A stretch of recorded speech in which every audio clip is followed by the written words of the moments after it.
Said the medal wasn't worth anything. That's what the deputy told me, right there on the sidewalk in front of Hester's diner, while my father sat on the curb pressing a paper napkin to the cut above his eye. "Sir, we can't open an investigation over a piece of tin," he said without even looking up from his notepad, like he was bored, like my father was wasting his afternoon. I stood there with my hands at my sides and I thought about the 12 years I spent doing things I still can't talk about in rooms that don't exist on any map. I thought about Fallujah. I thought about a night in the Korengal Valley where I carried a man on my back for 4 miles through a riverbed because the helicopters couldn't reach us. I thought about what it cost me to come home and try to be a normal person again. And I made myself breathe. Slow. In through the nose. Out through the mouth. My old team sergeant used to call it the 4 count. You can't operate when your brain is on fire, he'd say. Cool the engine first. I cooled the engine. But I did not forget what I saw. My father's name is Harold. He's 68 years old, retired school teacher, drives a 2009 Ford F-150 that burns a little oil on cold mornings. He taught 9th grade history at Millbrook High for 31 years. He coached JV baseball on the side. He is the kind of man who returns extra change when the cashier makes a mistake, who shovels his neighbor's driveway without being asked, who keeps a photograph of my mother on his nightstand even though she's been gone for 11 years, and he wears a medal on a small chain around his neck. Not his medal, mine. The Silver Star received in 2009, which I never wanted to keep in a box somewhere, so I gave it to him. He's worn it every day since. He said it made him feel close to me during the years when I couldn't tell him where I was or when I was coming back. Last Tuesday, he was walking back to his truck after breakfast at Hester's. 2 blocks. He's made that walk 100 times. Millbrook, Texas is not a large town. 12,000 people, 1 main street. A water tower that still has the 1987 state football championship painted on the side. There's also a family named Voss. If you're from Millbrook, you know the name. Carver Voss owns the feed store, the 2 car dealerships on Route 9, and half the commercial property on Main Street. His brother-in-law is the county judge.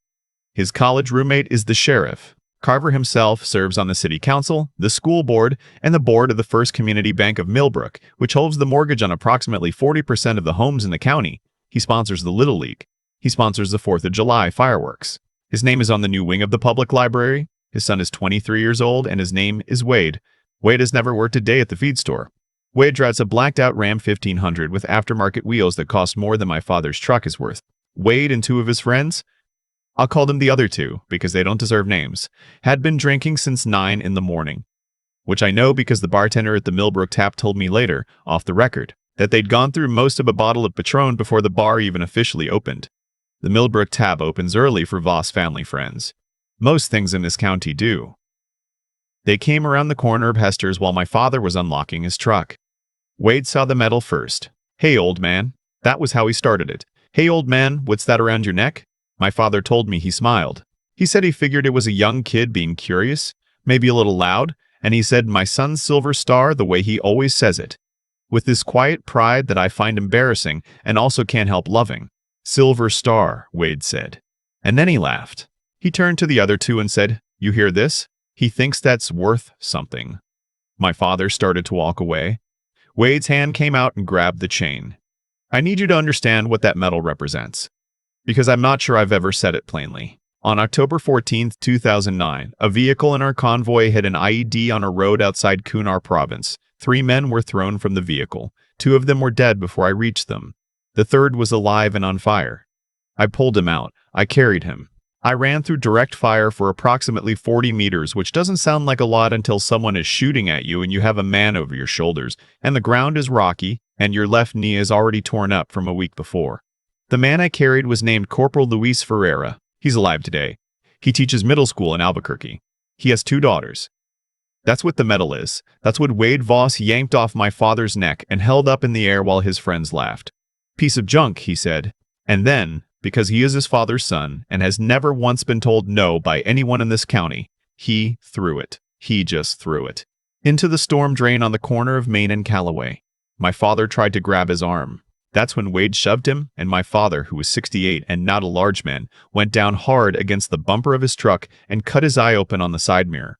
A woman across the street saw the whole thing. She called 911. 2 deputies arrived in 4 minutes. They interviewed the witnesses. They interviewed my father. They interviewed Wade, who said my father had come at him and he'd only defended himself. The deputies looked at each other, and one of them, the one who later told me the metal wasn't worth investigating, wrote something in his notepad that I never got to see, and then they told Wade he was free to go.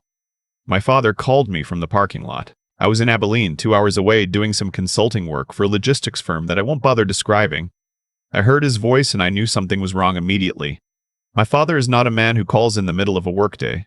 He told me what happened. All of it. Calm. He told it the way men of his generation tell bad things. Flat, factual, no editorializing. He only got quiet once, and that was when he described watching the metal disappear into the drain. I told him I was on my way. I drove 90 miles an hour on the empty stretch of 277. I have a clean record and a certain kind of license that tends to resolve conversations with highway patrol, so I'm not going to pretend I was careful. I wasn't. On the way, I made one phone call. I want to explain who I called because it matters. His name is Sergeant Major Roy Denton. Retired. He commanded my unit during 2 deployments, and before that he spent 20 years running operations. I'm still not cleared to discuss in polite company. He is 61 years old, lives on a ranch outside of Fredericksburg, raises cattle, and reads military history. He is also, in the way that certain men in certain careers accumulate them quietly and without fanfare, one of the most connected people I have ever known. Not connected the way Carver Voss is connected, through money and local politics and mutual back-scratching. Connected the way men are connected when they've trusted each other in places where the wrong call gets people killed. I told him what happened. There was a long silence on the line. "The Voss family?" he said. Not a question. "Yes, sir." "Carver Voss owns a bank?" "Yes, sir." Another silence. Then, "The county judge is his brother-in-law?" "Yes, sir." "And the sheriff?" "College roommate." I heard him exhale slowly. Then he said something I won't quote exactly, because it contained words my mother would not have approved of. What it meant was, "I understand the situation, and I am going to help you, and these people have made a significant mistake today. Go be with your father," he said. "Don't do anything physical. Don't engage. You have my word this gets handled." I said, "Roy, I know about the metal, son," he said. "Go be with Harold. I don't know everything that happened in the next 6 hours. I know some of it from things that became public record, some of it from conversations I had afterward, and some of it I am inferring from the sequence of events, which speaks for itself. What I can tell you is what I observed.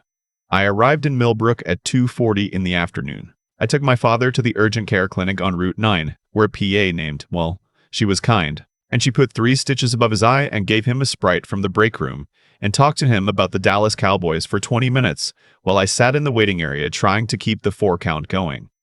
At 4:15, I received a text from Roy. It said, "Stand by."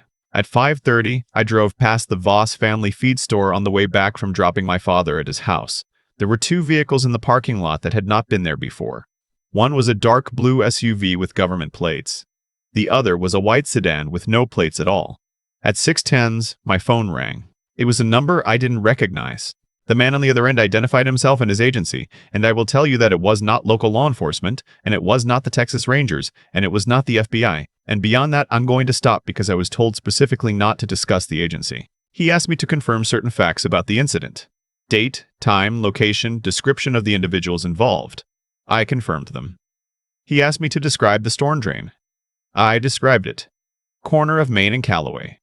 Probably 5 feet down, maybe 6. Standard municipal grate, the kind that bolts shut. He said, "Thank you, we'll be in touch." At 7:45 that evening, I was sitting with my father at his kitchen table eating the pot roast he'd made. He always cooks when he's upset. It's a stress response. The man stress cooks, which is honestly the most respectable coping mechanism I've ever encountered. When my father's neighbor, Mrs. Pelham, knocked on the door. Mrs. Pelham is 74, sharp as anyone I've ever met, and she monitors the town the way air traffic control monitors a busy runway.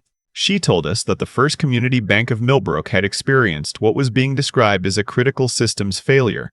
All transactions suspended. ATMs offline. The online portal was down. The branch on Main Street had closed early, and a woman from the corporate office in Dallas was apparently on her way. I nodded and thanked her. My father looked at me. I looked at my pot roast. At 9 that night, Sheriff Lyle Duchamp called my father. I sat across the table and listened to my father's side of the conversation. He said yes, and I understand, and thank you, Lyle. And when he hung up, he looked at me for a long moment. Lyle says Wade Voss is being held at the county jail on assault charges, he said. Says the DA's office called him at 8 o'clock. Says there are some federal people in town he's not allowed to discuss. He paused. He also says there's a work order for the storm drain at Main and Callaway. Maintenance crew is going out first thing in the morning. I ate a bite of pot roast. It was very good.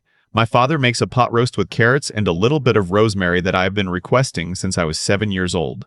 Wade Voss tried to claim the incident never happened, my father said slowly. His father had already called 3 attorneys, 2 of them criminal defense. I know. Lyle says there's surveillance footage from 3 separate cameras they somehow didn't know about. There usually is. My father was quiet. Then, Roy called you. It wasn't a question. Yes, sir. He nodded. He picked up his fork.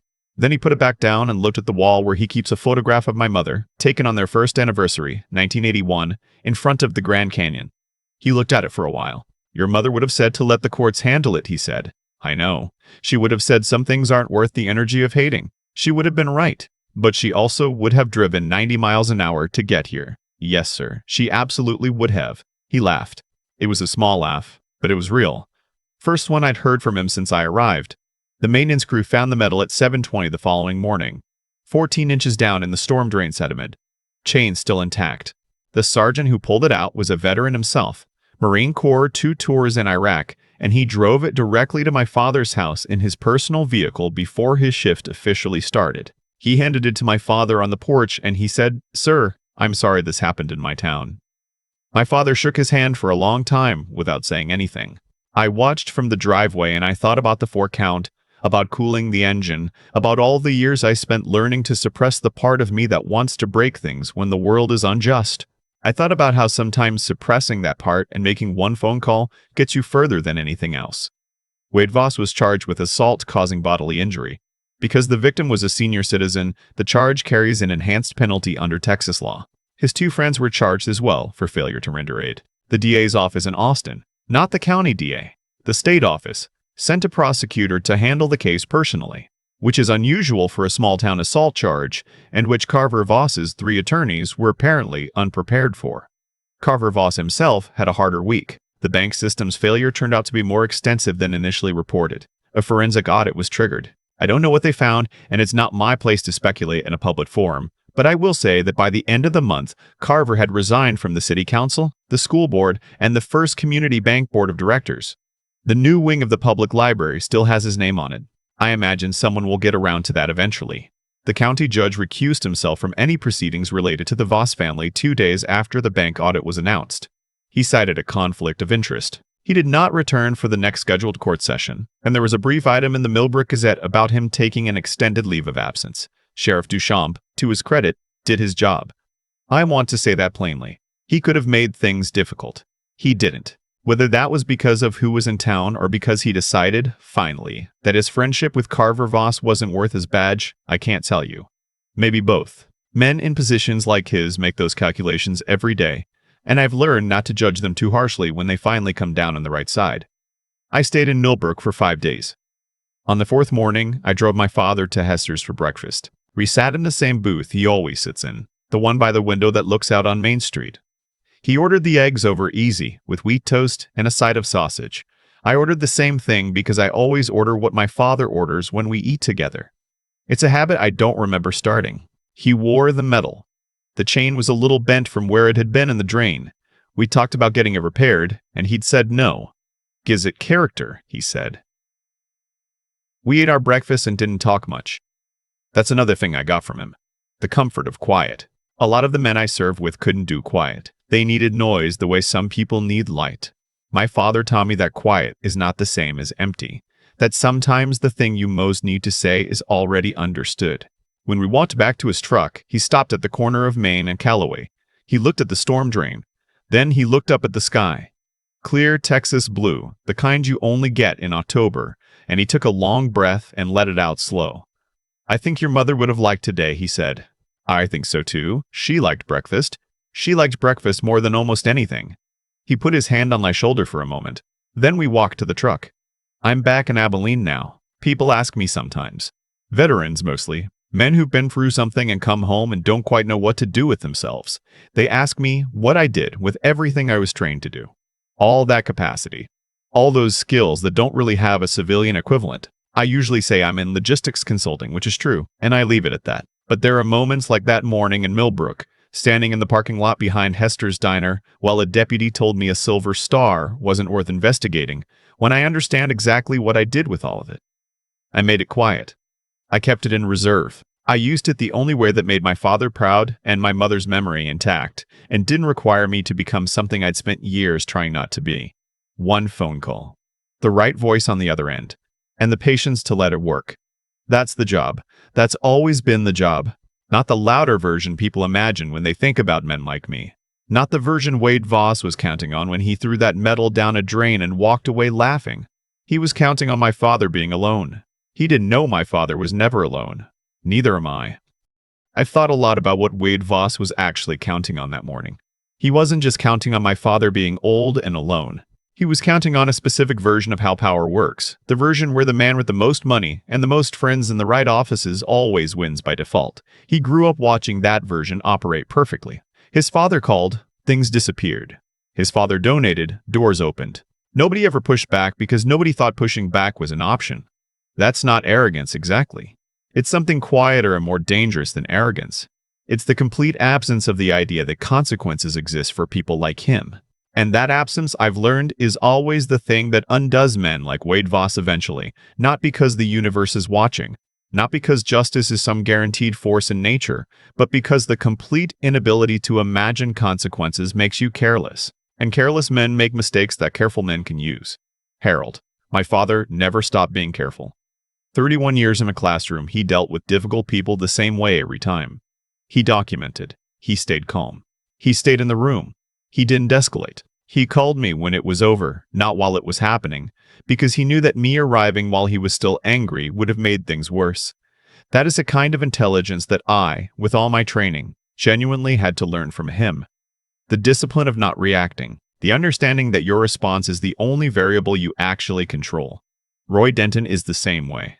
I've seen that man in situations that would strip the composure off most people, and he is always the calmest person in the room. Not because he doesn't care, because he cares enough to think before he acts. The network he spent 40 years building wasn't built through favors or leverage. It was built through being reliable, being honest, and being exactly who he said he was in every single situation. That's why one phone call was enough, because a lifetime of integrity means the people who matter already trust you before the crisis starts.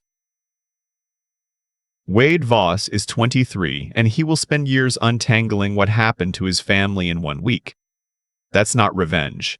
That's just cause and effect, moving at its own pace, through systems that were always there and would have caught him eventually. He just made it happen faster by choosing the wrong target on the wrong Tuesday. I think about that sometimes. The randomness of it. He grabbed my father instead of someone else's father. He threw a silver star instead of an ordinary chain. He happened to cross a man whose son happened to know the right person. None of that was inevitable. But none of what happened to him afterward was unfair either. He made a series of choices, and those choices had weight, and the weight settled exactly where it belonged. The medal is back around my father's neck. Chain still bent. He won't fix it. He says it gives it character. He's right. It does.